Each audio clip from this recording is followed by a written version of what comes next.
오늘 이 자리에 나오신 성도님들 주님의 이름으로 환영합니다. 또 영상으로 참여하시는 분들이 아마 약간 있을지 싶은데, 그 자리에도 우리 주님이 성령으로 또 말씀으로 함께 하실 줄을 믿습니다.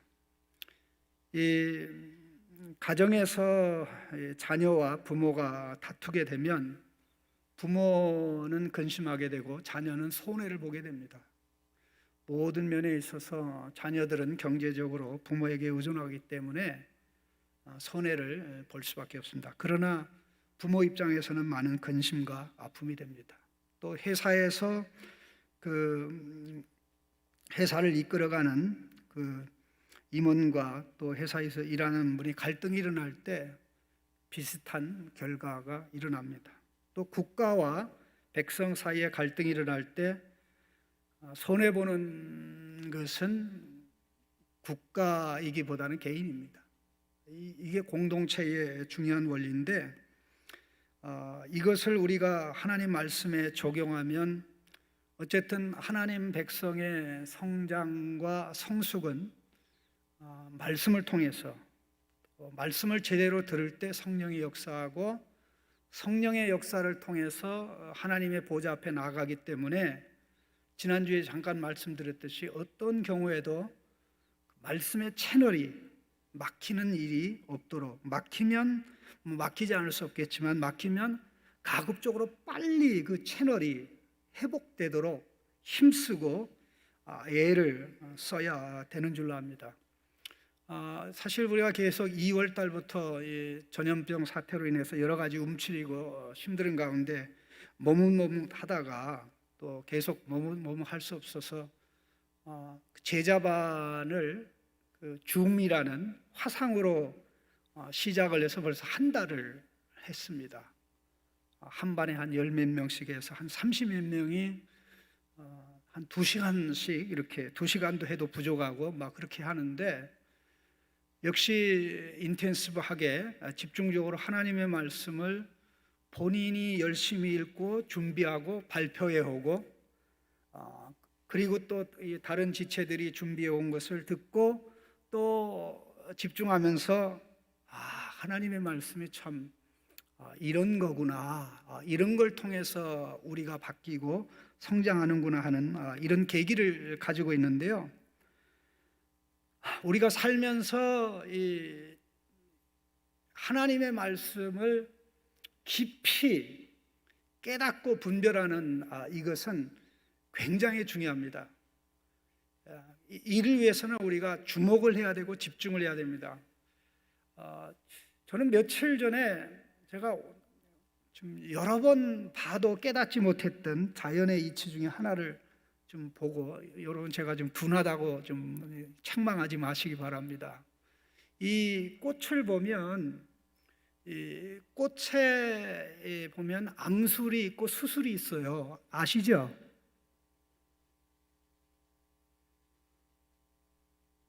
아시죠? 근데 암술이 하나고 수술이 하나일까요? 그렇지 않을까요? 수술이 많아요. 이 꽃의 세계에서는 남자는 아무것도 아닙니다. 이 꽃의 세계에서는 이 수술이 숫자가 많아요. 숫자가 많고 암술은 딱 하나예요. 그 많은 이 수술들이 암술을 둘러싸면서 암술만 바라봐요. 뭐 열일 수도 있고 여덟일 수도 있고 이렇게 많은데 이게 구분이 안 돼요. 아무리 봐도 구분이 안 되고 책을 봐도 구분이 안 됐었는데, 제가 며칠 전에 이걸 구분하는 비결을 터득을 했어요. 그 터득한 방법이 뭐냐면요, 자세히 보는 것입니다. 방법이 뭐라고요? 자세히. 그래서 그걸 자세히 보고 또 옆에 나무에 가서 또 자세히 보고 또 옆에 나무에 가서 자세히 보고, 같은 종류의 꽃이니까요, 모양이 약간씩 달라도 원리는 똑같기 때문에 그 어느 순간 요것이 암술이고 요 나머지 것들이 수술이구나. 이게 딱 오니까 평생 꽃을 보면서 살아왔는데 이게 구분이 안 되고 책만 보면 책에 이렇게 뭐 설명이 나오는데 책하고 실제 보는 것하고는 달라요. 설교 말씀 듣는 것하고 실제로 우리가 삶에 실천하려고 하면 달라요. 그래서 우리가 하나님 말씀 배우는 것이 체험적 지식이 돼야 이게 실력이 되고 이게 능력이 되고 이게 지혜가 됩니다. 그래서 이것은 하나님의 말씀을 인텐시브하게 집중적으로 배우고 깨달으면서 진행이 되는 것입니다. 사도 바울은 고린도 교회와 관계에서 고린도 교인이 바울을 오해함으로 인해서 고린도 교회 교인들이 손해보는 것을 굉장히 가슴 아파했어요. 굉장히 힘들어했어요. 그래서 2절에 굉장히 강한 어조로 3번에 걸쳐서 같은 말을 반복합니다. 불의를 아무에게도 행하지 아니했다. 아무에게도 해롭게 하지 아니했다. 아무에게도 속여 빼앗은 게 없다. 그런데 고린도 교회 교인 가운데는 이 바울이 말은 그렇지만 실제로는 은밀하게 교인들을 속였다라고 주장한 교인들이 있었습니다. 고린도후서 11장 20절 한번 보시겠습니다. 고린도후서 11장 20절에 보시면 화면에 준비돼서 같이 읽겠습니다. 누가 너희를 종으로 삼거나 잡아먹거나 빼앗거나 스스로 높이거나 뺨을 칠지라도 너희가 용납하는도다. 자, 이 말씀 한번 자세히 보세요. 누가 너희를 종으로 삼거나 잡아먹거나 빼앗거나 스스로 높이거나 뺨을 칠지라도 너희가 용납하는다. 이게 이 사용된 표현을 보세요. 잡아먹거나 빼앗거나 스스로 높이거나 뺨을 칠지라도 너희가 용납하는구나. 이거 용납할 일입니까? 용납할 일이 아니죠. 여기서 누가는 바울을 공격하는 고린도 교회에 침투한 거짓 사도들입니다. 거짓 교사들입니다. 바울은 가짜다, 우리가 진짜다. 바울은 가짜 사도, 우리는 진짜 사도. 그러면서 진짜 사도라고 주장하면서 바울이 여기 강하게 얘기하듯이 이러한 실제적인 행위를 하는데도 그들을 진짜로 받아주니 진짜라고 생각하니까 잡아먹어도 잡아먹는 게 아니고 빼앗아도 빼앗는 게 아니고 스스로 높이는 것도 높이는 게 아니고 뺨을 치는 것도 뺨을 치는 게 아닌 것으로 고린도 교회 교인들이 받아들였다는 거예요. 그러나 바울을 나쁜 사도, 거짓 사도, 그리스도의 사람이 아니라고 전제를 해버리니까 바울이 하는 순수한 모든 것이 순수하지 않고 거짓되게, 죄악되게 보였다는 것입니다. 그 결과 은혜의 채널이 차단이 돼서 바울이 하는 모든 것들은 부정적인 것이 되었다는 것입니다. 그래서 그들 가운데 이와 같은 행동을 하는 사람들이 바울에 대해서 이런 말을 했습니다. 고린도서 12장 16절에서 18절입니다. 같이 읽겠습니다. 하여간 어떤 이의 말이 내가 너희에게 짐을 지우지 아니하였을지라도 교활한 자가 되어 너희를 속임수로 취하였다 하니 내가 너희에게 보낸 자 중 누구에게 너희의 이득을 취하더냐. 내가 디도를 권하고 함께 한 형제를 보내었노니 디도가 너희의 이득을 취하더냐. 우리가 동일한 성령으로 행하지 아니하더나 동일한 보조로 하지 아니하더냐. 보십시오. 어떤 이의 말이 내가 너희에게 짐을 지우지는 아니하였을지라도 교활한 자가 되어 너희를 속임수로 취하였다 하니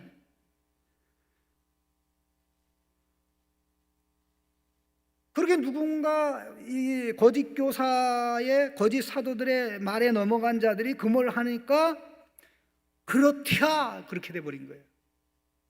그러니까 바울이 여러분들 제발 좀 정신 차리세요. 여러분에게 제 대신 디도를 보내고 또 다른 형제를 보냈는데 그들이 내 이름으로 뭔가 빼앗은 거 있습니까? 한번 얘기해 보세요.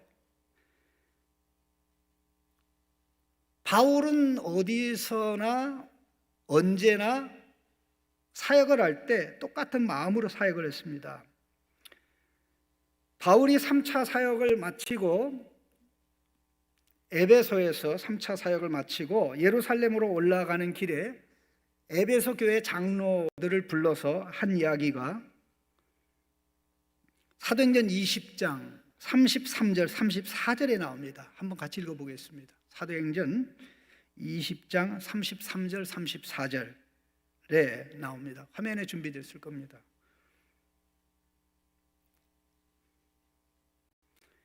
내가 아무의 같이 읽습니다. 내가 아무의 은이나 금이나 의복을 탐하지 아니하였고 여러분이 아는 바와 같이 이 손으로 나와 내 동행자들이 쓰는 것을 충당하여. 보십시오. 아무의 은이나 금이나 의복을 탐하지 아니하였고 여러분이 아는 바와 같이 이 손으로 나와 내 동행자들이 쓰는 것을 충당하였습니다. 사실 에베소 교회에서 사역할 때는 물론 에베소 교회를 통해서 도움도 받았습니다만은 바로 2차 선교 사역인 고린도 교회에서 사역을 할 때는 일체 고린도 교회로부터 도움을 받지 않고 오히려 빌립보 교회를 통해서 도움 받은 측면도 있습니다. 이렇게 순수하게 바울이 갔음에도 불구하고 사람들은 바울을 그렇게 보지 않고 오해를 했다는 것이죠. 그래서 결국 그로 인해서 바울과 고린도 교회 관계에 큰 어려움이 생겼다는 것입니다. 이 사탄은 항상 이와 같은 역사를 합니다. 이게 뭐 사람이 나빠서 그런 경우도 있겠지만 그렇지 않은 경우도 너무 많아요. 심지어는 이런 바울이 이런 속상한 표현을 하는 것은 불의를 행하지 않았다, 해롭게 하지 않았다, 아무에게도 속여 뺏은 일이 없다 하는 것은 구약의 지도자들도 마찬가지예요. 모세가 얼마나 가슴이 아프고 힘들었으면 내가 너희 것을 빼앗았더냐, 내가 너희의 소나 양이나 이런 것을 취하였더나, 이런 말을 대적하는 백성의 지도자들에게 한 적이 있고, 사무엘도 그의 사역 마지막 기회에 거의 그는 나이가 많이 들어서 이제 사역을 못하는 그 상황에 이제 아들들이 그를 대신해서 이제 사사 역할을 할 때 그 아들들이 참 이 부족한 행동들을 많이 했습니다. 그때 이제 불평이 사무엘의 귀에 들어갔을 때 사무엘이 하는 말이 오늘 본문에 나오는 내용과 비슷합니다. 사무엘상 12장 3절 4절입니다. 같이 읽겠습니다.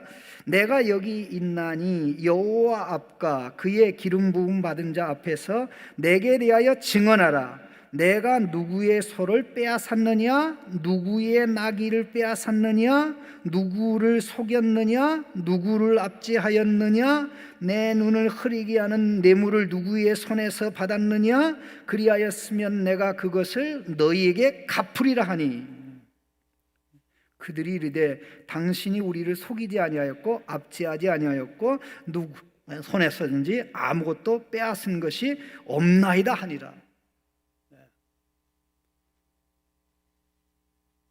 이렇게 객관적인 사실에 근거해서 묻고 따지면 그런 거 없다고 하는데 한번 관계가 틀어지면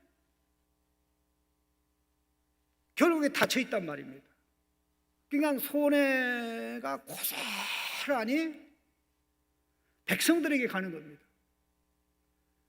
이 백성들이 사무엘에게 왕을 달라고 그랬을 때 사무엘이 얼마나 근심했습니까?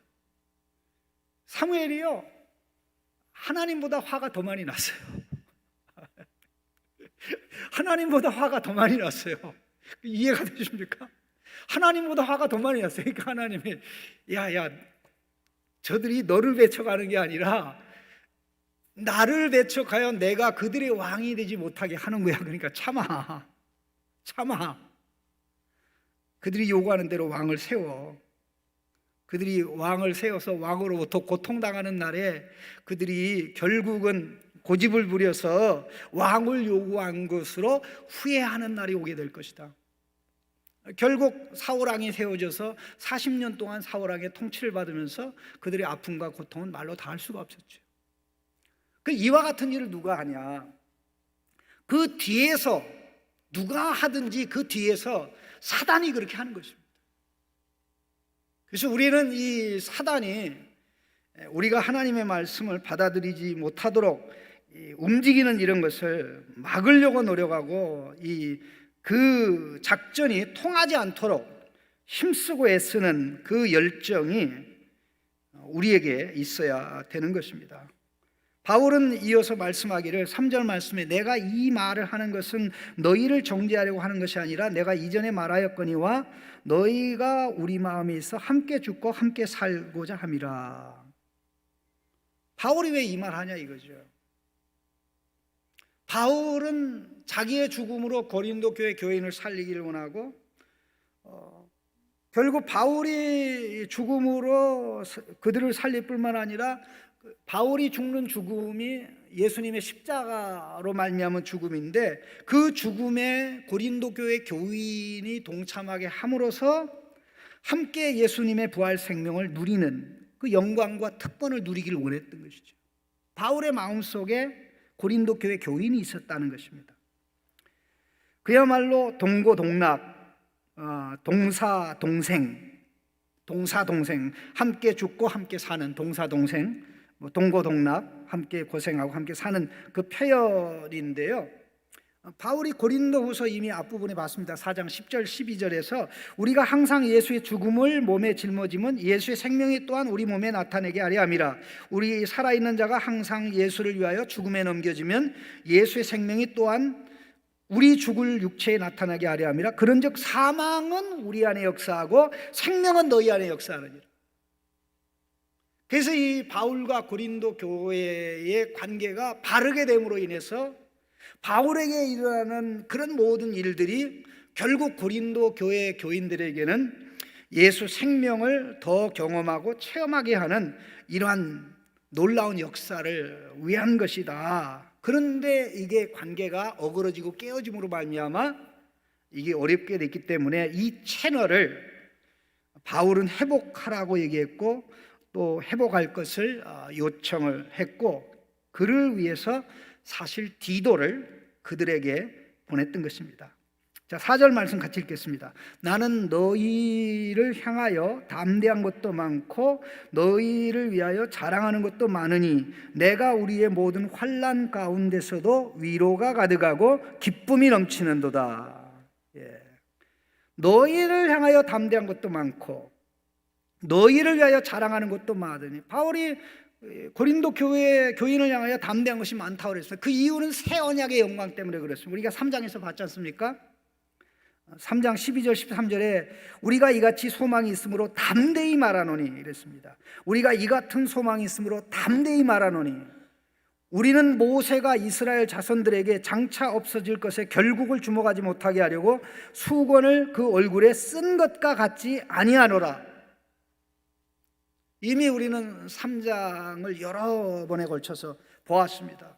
모세의 얼굴에 나타났던 영광은 모세에게만 나타났던 것이고 모세에게만 나타났던 영광은 사그러지는 영광이었는데 이제 새 언약 하에 있는 하나님 백성에게 주어지는 이 영광은 모두에게 주어진 영광이고 사그러지는 영광이 아니라 점점 더 커지는 영광이라는. 그렇기 때문에 복음의 말씀을 담대하게 고린도 교회 교인을 향하여 말할 수 있었다는 것입니다. 그리고 바울은 고린도 교인들에게 너희를 위하여 자랑하는 것도 많다고 했습니다. 사실 그렇습니다. 1장 12절에서 이미 말씀하기를 우리가 세상에서 특별히 너희에 대하여 하나님의 거룩함과 진실함으로 행하되 육체의 지혜로 하지 아니하고 하나님의 은혜로 행함은 우리 양심이 증언하는 바니 이것이 우리의 자랑이라 그랬습니다. 우리가 이 살면서 어쩌다가 이제 한 번 만나는 사람, 또 여러 번 만나는 사람, 또 앞으로 새하늘과 새 땅에 가면 계속 만날 사람이 있어요. 우리 같이 믿음 생활하는 성도들은 새하늘과 새 땅에 가면 만난다고 우리가 생각을 하고 살아야 되는데요. 자, 우리가 앞으로 만날 기회가 없는 사람, 아예 운명이 하나는 천당이고 지옥으로 갈라져서 영원히 만날 가능성이 없는 사람에게 더 잘해야 됩니까? 항상 영원히 아주 지겹도록 만날 그 형제 자매들에게 더 잘해야 됩니까? 이게 어려우면 쉽게 물어보죠. 가족에게 더 잘해야 됩니까? 남에게 더 잘해야 됩니까?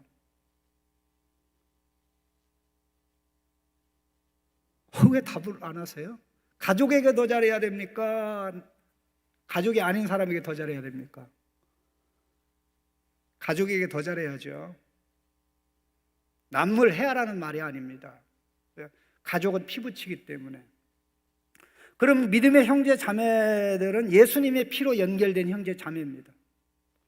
우리가 평생 다시 만날 기회가 없는 사람을 속였다고 칩시다. 그 사람은 예수 안 믿기 때문에 지옥 가요. 그 사람은 지옥에서 나한테 따질 수도 없어요. 나를 만날 일이 없으니까.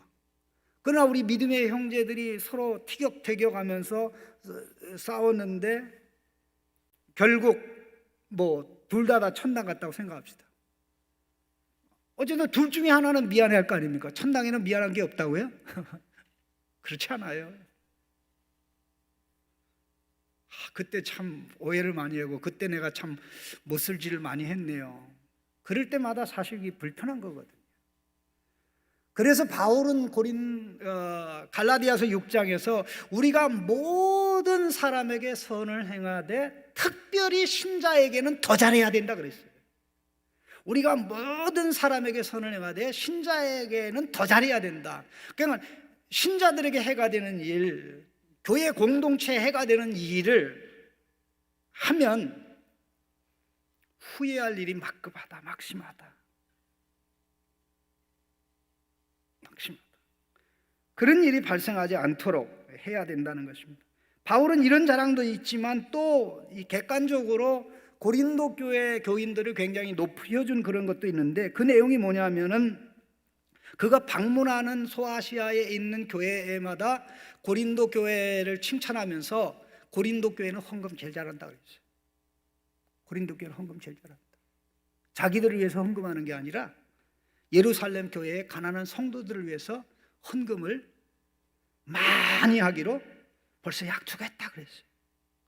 그래서 고린도후서 9장 1절 2절에 보면 성도를 섬기는 일에 대하여 내가 너희에게 쓸 필요가 없나니 이는 내가 너희의 원함을 알미라. 내가 너희를 위하여 마게도니아인들에게 아가야에서는 1년 전부터 준비하였다는 것을 자랑하였는데 과연 너희의 열심이 폭 많은 사람들을 분발하였느니라. 고린도 교회 교인들이 예루살렘 교회 교인들을 돕고 구제하기 위해서 그들이 1년 전부터 모금하기 시작했다는 말을 바울이 가는 곳마다 특별히 아가야 즉 2차 선교 사역 빌립보 데살로니가 그런 지역이 이런 지역에 가서 얘기하니까 마게도니아 지역에 있는 그런 성도들이 우리가 뒤질 수 없지 하면서 또 예루살렘 교회를 위해서 모금하는 일도 했습니다. 사실 고린도 교회 교인들은 사실 이 내용을 잘 모르는 것입니다. 더 나아가서 바울의 고난으로 말미암아 많은 위로가 됐다고 했습니다. 내가 우리의 모든 환난 가운데 위로가 가득하고 기쁨이 넘치는도다. 바로 1장에 나오는 내용이라 더 이상 말할 필요가 없습니다. 자, 5절 같이 읽겠습니다. 우리가 마게도냐에 이르렀을 때에도 우리 육체가 편하지 못하고 사방으로 환난을 당하여 밖으로는 다투며 안으로는 두려움이었노라. 이것은 이미 우리가 앞부분에서 본 2장에서 언급했던 내용을 다른 설명을 하는 바람에 중단했다가 다시 시작하는 것입니다.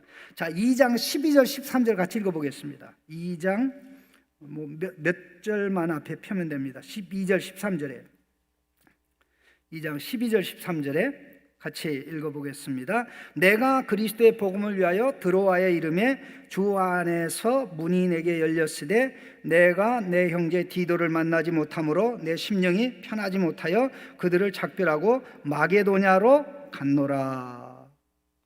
고린도 교회를 바울이 방문하기로 했다가 마음을 바꾸고 그 대신 디도 편을 통해서 눈물의 편지를 보냈어요. 그 눈물의 편지를 들고 디도가 갔는데 바울의 심정이 편하질 않았어요. 그런데 디도로부터 소식이 오질 않으니까 바울은 이제 디도가 이제 고린도에 갔다가 돌아오게 되면 드로아의 항구로 들어올 것이기 때문에 드로아 항구까지 가서 기다렸는데도 사실 디도는 돌아오지 않았어요. 그래서 그때 디도를 기다리면서 자기가 눈물로 쓴 편지의 결과로 고린도 교인들이 마침내 변화됐는가, 새롭게 됐는가, 이런 걱정 저런 걱정, 내가 이런 편지 안 써보내면 더 좋았을 뻔했는데 이 편지를 써가지고 디도도 무겁게 하고 나도 마음이 무거운데 이게 어떤 결과가 올지에 대해서 굉장히 고민도 많이 하고 번민도 많이 했습니다. 그런데 무슨 일이 일어났습니까? 디도가 마침내 도착했습니다. 6절 말씀 같이 읽습니다. 그러나 낙심한 자들을 위로하시는 하나님이 디도가 오므로 우리를 위로하였으니. 기다리고 기다리던 디도가 돌아왔는데 단지 디도의 얼굴을 보는 순간 기쁜 그것이 아니라 디도가 가져온 소식이 너무 기쁜 거예요. 디도가 가져온 소식이 너무 기쁜 소식, 바울을 기쁘게 하는 소식이었는데 바울이 눈물로 써 보낸 편지, 그 편지를 받고 디도를 통해서 고린도 교회 교인들이 듣고 교인들이 바울에 대해서 마음을 닫았던 교인들이 마음을 열고 바울에 대해서 오해했던 교인들이 바울을 더 이상 오해하지 않고 바로 이해하고 이제 하나님 앞에 돌아왔다는 것입니다. 그래서 이 기쁨을 바울이 견딜 수 없어서 사실 써보낸 편지가 오늘 우리가 읽고 있는 고린도 후서의 상당 부분입니다. 자, 보십시오. 8절 말씀 같이 읽습니다.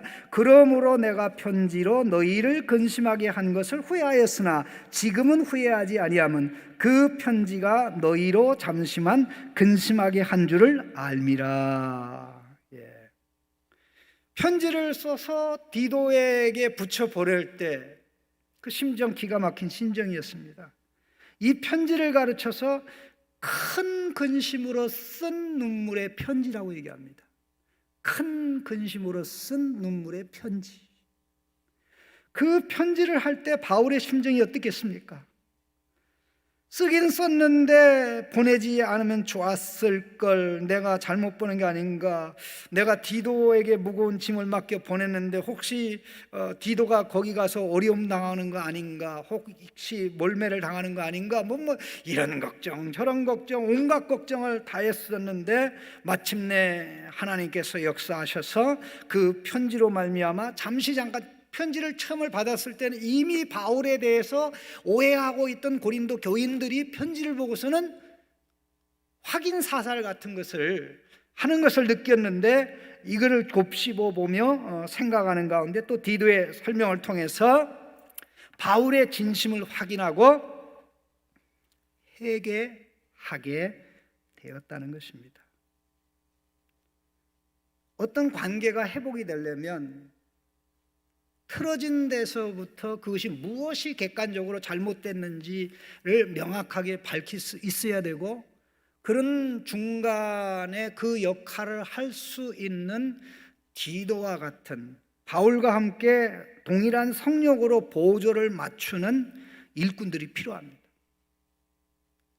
그래야 사탄이 중간에서 마음을 막아서 잘못된 길로 가는 것을, 또 성도들이 또 교회가 손해보는 것을 막을 수 있기 때문에 그렇습니다. 얼마나 바울이 많은 눈물로 편지를 써야 했는지, 그 눈물로 쓴 편지를 누가 기쁘게 가지고 가겠습니까? 디도는 그것을 그대로 가지고 가고, 사실 우리가 주목해야 될 인물이 디도인데, 이 바울을 위해서 가장 힘든 일, 바울을 위해서 가장 어려운 일, 바울을 위해서 가장 더러운 일, 성가신 일, 이것을 도맡아 한 인물이 디도입니다. 그런 인물이 있었기 때문에 고린도 교회와 바울의 관계가 회복이 돼서 건전한 관계로 나아가게 된 것입니다. 병이 있는 그런 상황에서는 그냥 병을 덮어놓는 것으로 병의 치유는 되지 않습니다. 병을 드러내서 치유의 과정을 거쳐야 됩니다. 그런데 그 병을 드러내려면 그 드러내는 과정에 아픔과 쓰라림이 있습니다. 그러나 병은 드러내야 치유의 과정을 거치기 때문에 그것을 눈물로 드러내고 또 그것을 감내할 수 있는 마음이 있어야 되는데 이건 누구에게나 어려운 일입니다. 자, 이런 내용을 보면 1세기 때 고린도 교회에 이와 같은 일이 있었다는 것은 오늘 2000년이 지난 오늘 이 시대에도 얼마든지 그때 역사했던 이 악령이, 사단의 역사가 이런 관계를 어그러뜨려서 개인적으로 성도를 또 단체적으로 교회를 손해보게 하려는 일은 얼마든지 한다. 그래서 우리는 이걸 깨닫고 분별하고 어떻게든지 성령이 개입하고 악령이 개입하지 못하도록, 사단이 개입하지 못하고 하나님의 말씀이 개입해서 성도들이 유익을 보고 은혜를 받고 하나님의 말씀으로 자라가도록 하는 이 일이야말로 영원히 가치 있고 복된 일입니다. 저는 나와서 예배드리는 우리 성도님들이 그런 역할을 하는 성도님인 줄로 믿습니다. 예배 때마다 빠지지 않고 나오는 분들은 교회 돌아가는 상황을 잘 압니다. 또 강단에서 무슨 말씀이 선포되는지를 잘 압니다. 그렇기 때문에 오해하는 분들의 오해를 막을 수 있고 편견을 가진 분들의 편견을 막을 수 있습니다. 그때 하나님께서 우리에게 마음을 주심에 따라 때로는 힘들지만 역할을 해야 될 때도 있어요. 물론 성령의 감동이 올 때마다 그렇게 역할하는 것은 아니고요. 성령이 10번 감동하면 한 번 정도는 신중하게 생각해서 움직이면 하나님이 책임지셔서 공동체를 새롭게 하십니다. 오늘 이 말씀을 잠시 드렸는데요. 사단은 끊임없이 동일한 방법으로 하나님의 말씀으로부터 틀어지도록 그렇게 역사하고 움직입니다. 이게 어그러지면 그리스도 예수 안에서 누려야 될 영광, 은혜, 예수 그리스도의 생명이 우리의 생명이 되어 생명의 감격과 은혜를 누리는 삶으로부터 멀어지기 때문에 우리는 그래서 열심히 예배를 드리는 것이고 열심히 기도하는 것이고 열심히 말씀을 붙잡고 살아가려고 하는 것입니다. 우리 같이 기도하겠습니다. 같이 기도하겠습니다.